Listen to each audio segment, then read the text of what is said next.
देखूंगा, आपसे बात करूंगा मैं आपसे। आप आर्मी को थे, आर्मी के थे, ये अभी आर्मी में नहीं है, तो मैं आपसे पूछना चाहता हूं, अग्निवीर से देश को फायदा है नुकसान है? नुकसान है सर। भैया इनको बताओ, अग्निवीर से देश को क्या नुकसान है? सर ये आप लोगों की सुरक्षा के साथ खिलवाड़ हो रहा है। ये कोई 4 साल की नौकरी मात्र नहीं है, ये देश की सुरक्षा के साथ खिलवाड़ किया जा रहा, आप लोगों की सुरक्षा के साथ खिलवाड़ किया जा रहा। ये सिर्फ पेंशन की बात नहीं है, ये भारतीय सेना किसी के बाप की बपौती नहीं है, ये हमारी और आपकी सेना है, हर लोगों की सेना है, जिसकी वजह से मैंने इस सच्चाई को जब बोला था कि भारतीय सेना के साथ खिलवाड़ नहीं होना चाहिए, तो इस वजह से मैंने त्याग पत्र दिया। लेकिन उन्होंने बोला ये चीजें मान्य नहीं है, इस चीज को दबाया गया। अच्छा मुझे एक बात बताइए, पहले जो आर्मी थी उसमें एक है, दे देंगे आपको, उसमें कितने सालों की ट्रेनिंग होती थी? सर मेरी खुद 3 साल की थी और उसके बाद 1 साल की और एडवांस। तो आपकी 4 साल की ट्रेनिंग हुई। आप मुझे बताओ, जो अग्निवीर को 6 महीने की ट्रेनिंग दी जाएगी, उससे काम बन जाएगा? सर वो भी ट्रेनिंग प्रॉपर नहीं हो पा रही, उससे कहीं काम नहीं बनने वाला है। वो सेना को बिल्कुल कमजोर किया जा रहा है। आने वाले समय में हम, जो स्वर्गीय नेताजी कहते थे मुलायम सिंह, कि हमें पाकिस्तान से डर नहीं है, हमें चीन से डर होनी चाहिए। चीन से मतलब मुकाबला करने के लिए अपने सैनिक को मजबूत बनाना चाहिए। लेकिन ये लोग अभी हमें ऐसा कमजोर कर देंगे कि आने वाले समय में पाकिस्तान से भी मुकाबला करने में सोचना पड़ेगा, अगर ऐसी व्यवस्था लाई गई तो देखिए, पहले क्या था, पहले लाखों युवक सुबह उठ के 5 बजे 2-3 घंटे दौड़ते थे, पुलअप्स करते थे, पुशअप करते थे, वर्जिश करते थे आर्मी में जाने के लिए। उनके दिल में देशभक्ति थी, वो जाते थे। सेना बहुत सारे लोगों को नहीं लेती थी, चुनकर लोगों को लेती थी। मगर जब एक व्यक्ति सेना में जाता था तो उसको सेना 2-3 गारंटी देती थी। पहली गारंटी कि हम आपकी रक्षा करेंगे, कुछ भी हो जाए, हिंदुस्तान की सरकार, हिंदुस्तान की सेना, हिंदुस्तान की जवान की रक्षा करेगी। दूसरा वायदा, आपकी सर्विस के बाद आपको गारंटी करके हम पेंशन देंगे। तीसरा वायदा, आपको कैंटीन की फैसिलिटी मिलेगी। और शायद सबसे जरूरी वायदा, अगर आप युद्ध में शहीद हुए तो आपको शहीद का दर्जा मिलेगा, आपको आपके परिवार को इज्जत और रिस्पेक्ट मिलेगी। वो जवान के लिए सबसे बड़ी चीज होती है। आप उसको कुछ मत दो, आप उसको पेंशन मत दो, कैंटीन मत दो, कुछ मत दो। हिंदुस्तान के सैनिक को आप सिर्फ शहीद का दर्जा दो, वो जिंदगी दे देगा। अब इन्होंने क्या किया, अग्निवीर लाए। चाइना के सैनिक 3, 4, 5 साल की ट्रेनिंग करेंगे, उनको पेंशन मिलेगी, उनको कैंटीन मिलेगी, उनको बाद में रोजगार मिलेगा। और हमारी साइड जो लड़ेगा उसको 6 महीने की ट्रेनिंग मिलेगी और उसको कहा जाएगा कि भैया देखो, आप अग्निवीर हो, आपके साथ ये लड़ रहा है, ये अग्निवीर नहीं है। अगर आप शहीद हो गए तो आपको ना पेंशन मिलेगी, ना शहीद का दर्जा मिलेगा। और आपके साथ ये जो लड़ रहा है, अगर ये शहीद हो गया तो इसको हम पेंशन देंगे, इसकी हम रक्षा करेंगे, इसको शहीद का दर्जा मिलेगा। मतलब इन्होंने हिंदुस्तान में पहली बार 2 तरीके के शहीद बना दिए। एक जिसको शहीद दर्जा मिलेगा और दूसरा जिसको रिस्पेक्ट, आदर, शहीद का दर्जा नहीं मिलेगा।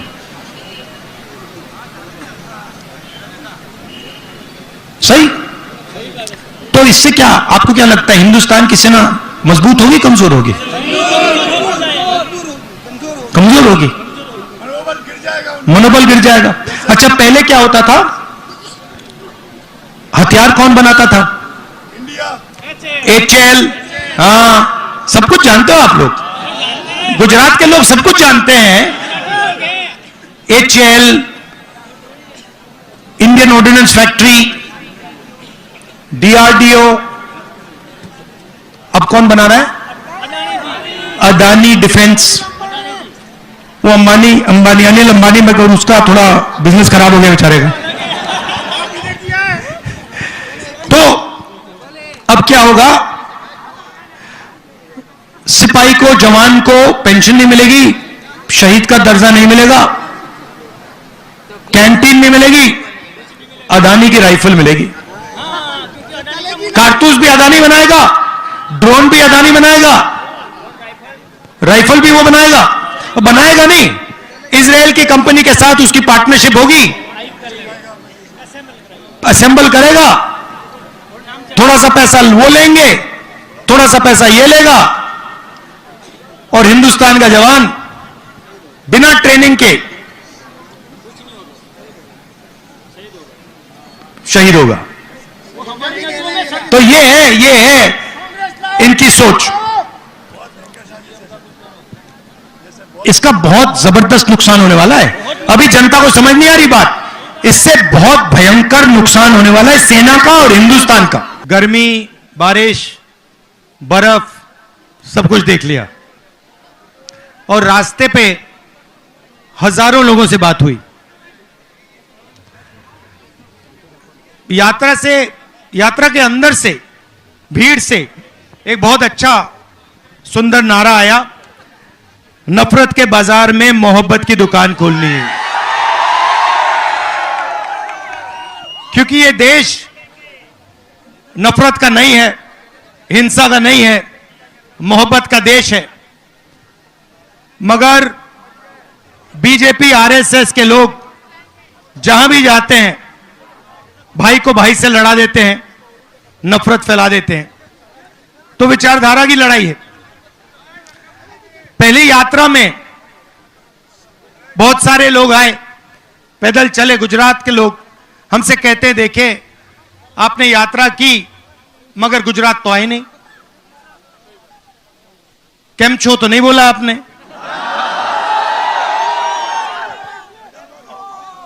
मणिपुर के लोगों ने कहा, उड़ीसा के लोगों ने कहा कि आपने साउथ से नॉर्थ कर दी, ईस्ट से वेस्ट करनी चाहिए। तो हमने बात मान ली। आज मैं आपके सामने यहां हाजिर हूं। अब यहां पे आदिवासी भाई हैं, गरीब लोग हैं,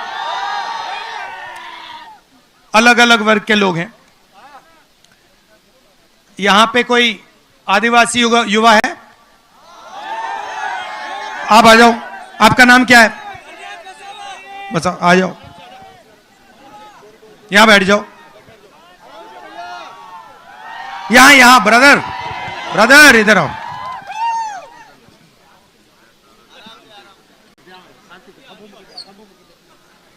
उस पे, हाँ, तो मुझे बताओ, देश में आदिवासियों की कितनी आबादी है? सर आदिवासी हिंदुस्तान में आदिवासी कितने? सर ज्यादा है, और मूल निवासी है। आदिवासी के लिए आपने सर बोला जल, जंगल और जमीन। नहीं भाई, सवाल का जवाब दो। ये उल्टा सीधा नहीं, सवाल का जवाब दो। सवाल क्लियर है। हिंदुस्तान में आदिवासियों की कितनी आबादी? अगर नहीं जानते क्या तो नहीं जानता? नहीं सर, 30% तो है।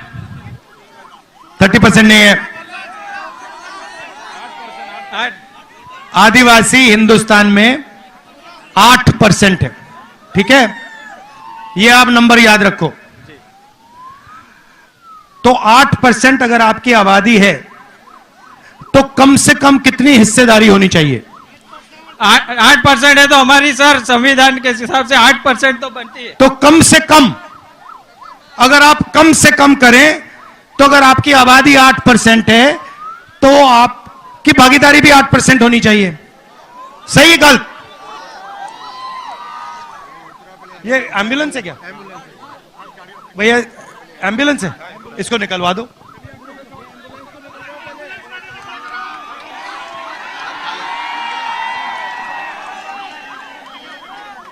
भैया रास्ता बना दीजिए।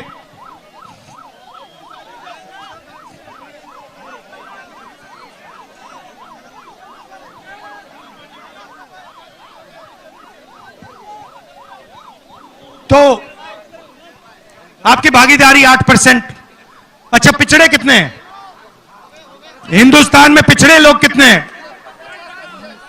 50%। दलित कितने? 15। माइनॉरिटी कितने?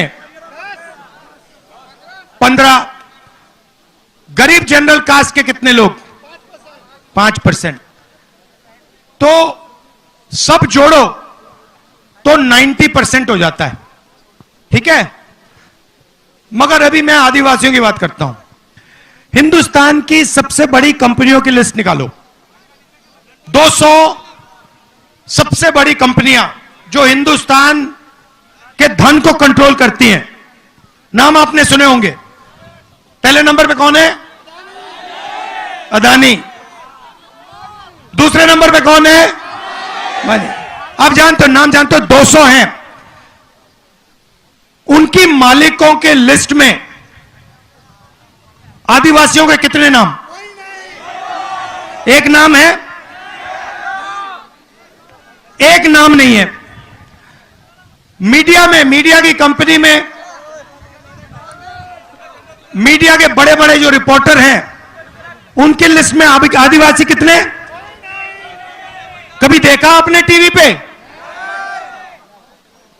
पिछड़े वर्ग का कोई देखा? आदिवासी का ही देखा? दलित देखा? तो 200 सबसे थी, चुनकर लोगों को लेती थी। मगर जब, अच्छा एक बात बताओ, ये तो मैं सब आपसे अब देखूंगा, आपसे बात करूंगा मैं आपसे। आप आर्मी को थे, आर्मी के थे, ये अभी आर्मी में नहीं है। तो मैं आपसे पूछना चाहता हूं, अग्निवीर से देश को फायदा है नुकसान है? नुकसान है सर। भैया इनको बताओ, अग्निवीर से देश को क्या नुकसान है? सर, ये आप लोगों की सुरक्षा के साथ खिलवाड़ हो रहा है। ये कोई 4 साल की नौकरी मात्र नहीं है, ये देश की सुरक्षा के साथ खिलवाड़ किया जा रहा। आप लोगों की सुरक्षा के साथ खिलवाड़ किया जा रहा। ये सिर्फ पेंशन की बात नहीं है, ये भारतीय सेना किसी के बाप की बपौती नहीं है, ये हमारी और आपकी सेना है, हर लोगों की सेना है। जिसकी वजह से मैंने इस सच्चाई को जब बोला था कि भारतीय सेना के साथ खिलवाड़ नहीं होना चाहिए, तो इस वजह से मैंने त्याग पत्र दिया। लेकिन उन्होंने बोला ये चीजें मान्य नहीं है, इस चीज को दबाया गया। अच्छा मुझे एक बात बताइए, पहले जो आर्मी थी उसमें एक है, दे देंगे आपको, उसमें कितने सालों की ट्रेनिंग होती थी? सर, मेरी खुद 3 साल की थी और उसके बाद 1 साल की और एडवांस। तो आपकी 4 साल की ट्रेनिंग हुई। आप मुझे बताओ, जो अग्निवीर को 6 महीने की ट्रेनिंग दी जाएगी, उससे काम बन जाएगा? सर, वो भी ट्रेनिंग प्रॉपर नहीं हो पा रही, उससे कहीं काम नहीं बनने वाला। वो सेना को बिल्कुल कमजोर किया जा रहा है। आने वाले समय में हम, जो स्वर्गीय नेताजी कहते थे मुलायम सिंह, कि हमें पाकिस्तान से डर नहीं है, हमें चीन से डर होनी चाहिए। चीन से मतलब मुकाबला करने के लिए अपने सैनिक को मजबूत बनाना चाहिए। लेकिन ये लोग अभी हमें ऐसा कमजोर कर देंगे कि आने वाले समय में पाकिस्तान से भी मुकाबला करने में सोचना पड़ेगा, अगर ऐसी व्यवस्था लाई गई तो तो देखिए, पहले क्या था? पहले लाखों युवक सुबह उठ के 5 बजे 2-3 घंटे दौड़ते थे, पुलअप्स करते थे, पुशअप करते थे, वर्जिश करते थे आर्मी में जाने के लिए। उनके दिल में देशभक्ति थी, वो जाते थे। सेना बहुत सारे लोगों को नहीं लेती थी, चुनकर लोगों को लेती थी। मगर जब एक व्यक्ति सेना में जाता था तो उसको सेना 2-3 गारंटी देती थी। पहली गारंटी कि हम आपकी रक्षा करेंगे, कुछ भी हो जाए हिंदुस्तान की सरकार, हिंदुस्तान की सेना, हिंदुस्तान की जवान की रक्षा करेगी। दूसरा वायदा, आपकी सर्विस के बाद आपको गारंटी करके हम पेंशन देंगे। तीसरा वायदा, आपको कैंटीन की फैसिलिटी मिलेगी। और शायद सबसे जरूरी वायदा, अगर आप युद्ध में शहीद हुए तो आपको शहीद का दर्जा मिलेगा, आपको आपके परिवार को इज्जत और रिस्पेक्ट मिलेगी। वो जवान के लिए सबसे बड़ी चीज होती है। आप उसको कुछ मत दो, आप उसको पेंशन मत दो, कैंटीन मत दो, कुछ मत दो। हिंदुस्तान के सैनिक को आप सिर्फ शहीद का दर्जा दो, वो जिंदगी दे देगा। अब इन्होंने क्या किया? अग्निवीर लाए। चाइना के सैनिक 3, 4, 5 साल की ट्रेनिंग करेंगे, उनको पेंशन मिलेगी, उनको कैंटीन मिलेगी, उनको बाद में रोजगार मिलेगा। और हमारी साइड जो लड़ेगा उसको 6 महीने की ट्रेनिंग मिलेगी और उसको कहा जाएगा कि भैया देखो, आप अग्निवीर हो, आपके साथ यह लड़ रहा है, यह अग्निवीर नहीं है। अगर आप शहीद हो गए तो आपको ना पेंशन मिलेगी, ना शहीद का दर्जा मिलेगा। और आपके साथ ये जो लड़ रहा है, अगर ये शहीद हो गया तो इसको हम पेंशन देंगे, इसकी हम रक्षा करेंगे,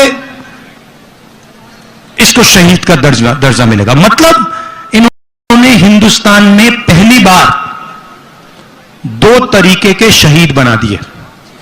एक जिसको शहीद दर्जा मिलेगा और दूसरा जिसको रिस्पेक्ट, आदर, शहीद का दर्जा नहीं मिलेगा।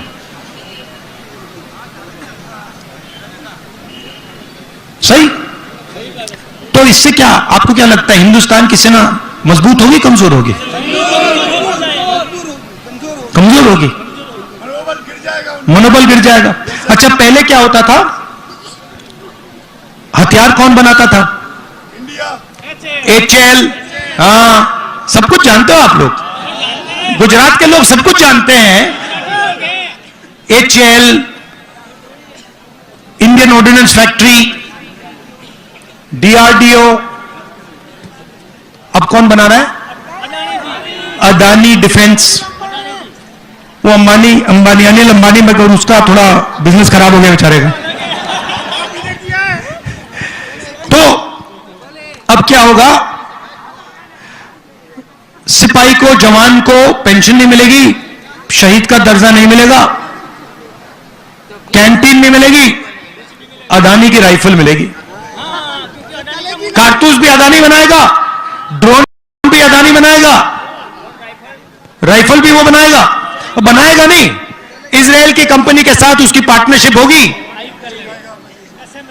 असेंबल करेगा, थोड़ा सा पैसा वो लेंगे, थोड़ा सा पैसा ये लेगा, और हिंदुस्तान का जवान बिना ट्रेनिंग के शहीद होगा।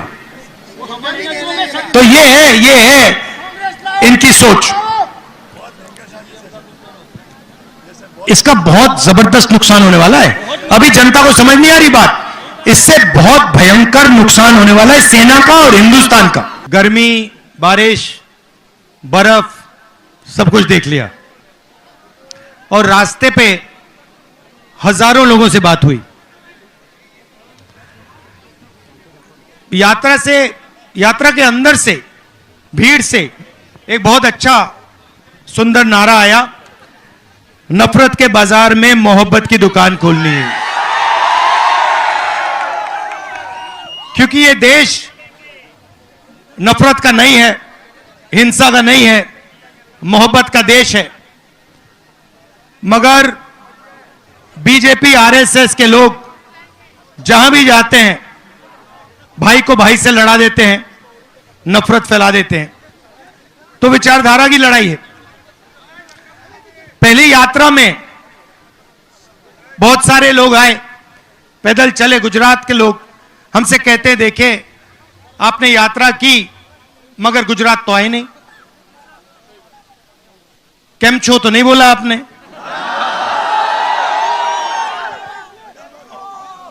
मणिपुर के लोगों ने कहा, उड़ीसा के लोगों ने कहा कि आपने साउथ से नॉर्थ कर दी,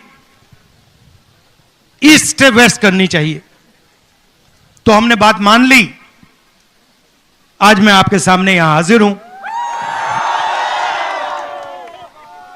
अब यहां पे आदिवासी भाई हैं, गरीब लोग हैं, अलग अलग वर्ग के लोग हैं। यहां पे कोई आदिवासी युवा है? आप आ जाओ। आपका नाम क्या है? बस आ जाओ, यहां बैठ जाओ। यहां ब्रदर इधर आओ।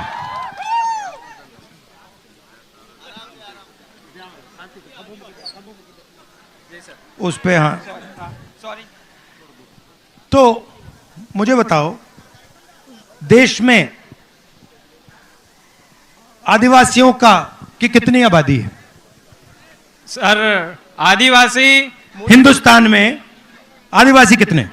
सर ज्यादा है और मूल निवासी है। आदिवासी के लिए आपने सर बोला जल, जंगल और जमीन। नहीं भाई, सवाल का जवाब दो। ये उल्टा सीधा नहीं, सवाल का जवाब दो। सवाल क्लियर है। हिंदुस्तान में आदिवासियों की कितनी आबादी? अगर नहीं जानते क्या तो नहीं जानता। नहीं सर, 30% तो है। 30% नहीं है। आदिवासी हिंदुस्तान में 8% है। ठीक है, ये आप नंबर याद रखो। तो 8% अगर आपकी आबादी है तो कम से कम कितनी हिस्सेदारी होनी चाहिए?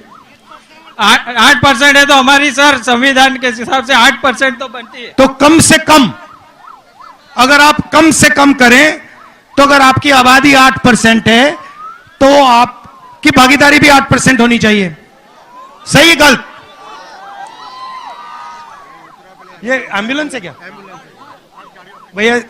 एम्बुलेंस है, इसको निकलवा दो।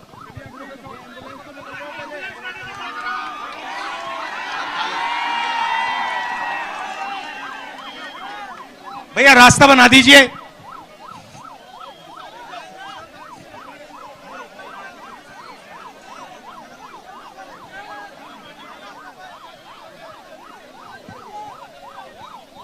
तो आपकी भागीदारी 8%।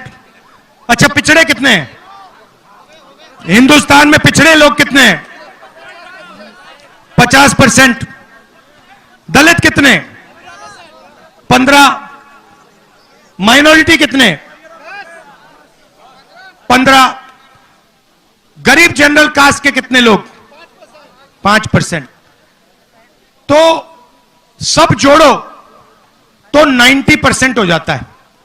ठीक है, मगर अभी मैं आदिवासियों की बात करता हूं। हिंदुस्तान की सबसे बड़ी कंपनियों की लिस्ट निकालो।